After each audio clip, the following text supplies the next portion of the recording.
그러면 여기서 저희가 현장에 나가 있는 취재기자 연결해서 현장 상황을 알아보도록 하겠습니다. 고위공직자범죄수사처가 조금 전 내란 우두머리 혐의를 받고 있는 피해자 윤석열 대통령을 체포한 모습 보셨습니다. 공수처에 저희 취재기자가 나가 있습니다. 조희영 기자, 체포된 윤 대통령이 공수처에 도착하는 모습을 봤는데 지금 상황은 어떻습니까? 네, 윤 대통령을 태운 차량 일행이 조금 전에 공수처에 도착했습니다. 보시는 것처럼 이 취재진이 기다리고 있던 문이 아닌 펜스로 출입이 통제되는 또 다른 문으로 들어갔습니다. 이 공수처 검사가 관저 안에 진입한 뒤에 논의 과정을 거쳐서 윤 대통령을 체포했다고 공수처는 밝혔습니다. 공조보는 오전 10시 33분에 윤 대통령의 체포영장을 집행했다고 밝혔는데요. 현직 대통령에 대한 체포영장 집행은 헌정사상 최초입니다. 윤 대통령을 체포한 뒤 관저를 나온 차량 일행은 한남대교와 경부고속도로 등을 거쳐 이곳 정부 과천성사로 이동했습니다. 일단 윤 대통령이 공수처로 도착한 만큼 잠시 뒤 조사를 시작할 것으로 보입니다. 공수처 청사도 앞서 분주하게 돌아갔는데요.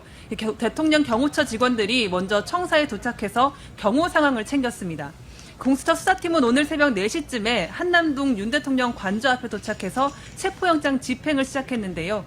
지난 첫 집행 때는 공수처 수사관들이 새벽 6시 10분쯤에 공수처를 출발했는데 오늘은 2시간쯤 더 빨라진 겁니다. 약 3시간 정도 관저 정문 앞에서 대치하다 오전 7시 30분쯤 관저 안으로 진입을 했습니다.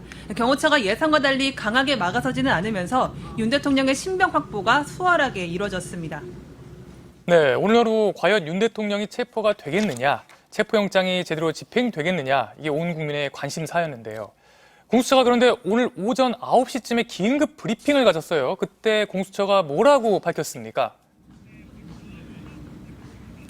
네, 오전 관저 내부 상황을 전달했는데요. 우선 오늘 체포영장 집행을 적극적으로 막는 경호처 인원은 없었다고 했습니다.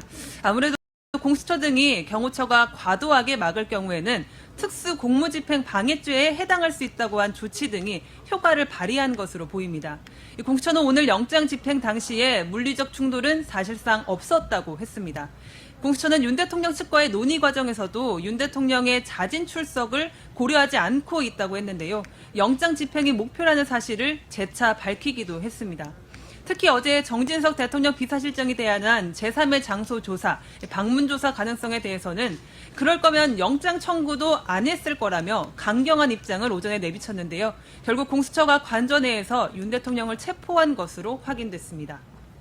네, 이제 관심사는 앞으로의 조사가 어떻게 잘 되겠느냐 하는 건데요.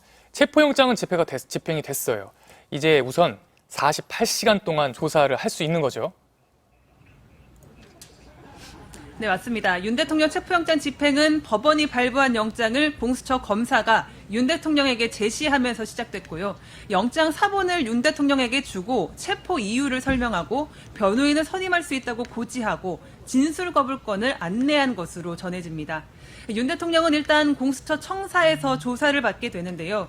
윤 대통령 측은 윤 대통령이 공수처 조사를 받을 경우에 묵비권을 행사할 거라고 예고한 바 있기 때문에 조사가 원활하게 진행이 될지는 현재로서는 미지수입니다. 윤 대통령 구금 장소는 과천청사와 가까운 경기 의왕의 서울구치소입니다. 별도 독방이 마련될지는 아직 정해지지 않았습니다. 공수처는 체포 시점부터 48시간 안에 구속영장 청구 여부를 결정해야 합니다.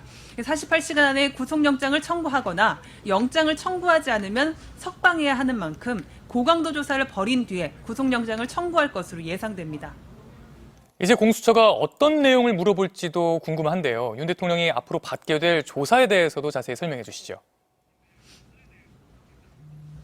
네, 윤 대통령은 내란 우두머리 혐의를 받고 있습니다. 지금까지 윤 대통령과 내란을 공모한 혐의로 구속된 피의자는 모두 10명입니다.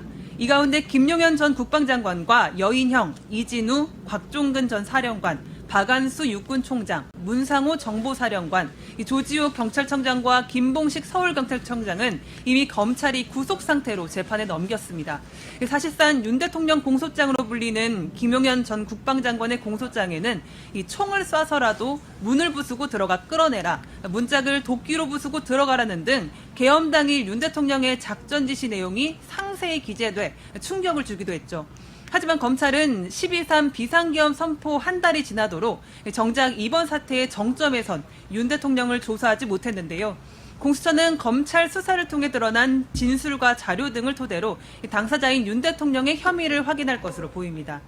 이 수사팀은 주말에도 출근하면서 조사 준비에 총력을 기울였던 것으로 알려졌는데요.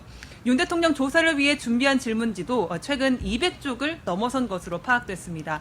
공수처는 윤 대통령을 체포한 뒤에 국회 기능 마비와 선관위 서버 반출을 실제로 지휘했는지, 국회의 계엄 해제 의결 이후에도 재차 계엄을 선포하는 방안을 검토했는지 등을 우선 캐물을 계획입니다. 그리고 일부 극우 세력들이 주장하는 망상적 부정선거 주장이 어떻게 이번 비상대응의 배경이 됐는지도 겸위를 파악하고 국회를 무력화한 뒤 창설하려고 한 비상입법기구의 정체도 확인할 방침입니다. 지금까지 공수처에서 전해드렸습니다.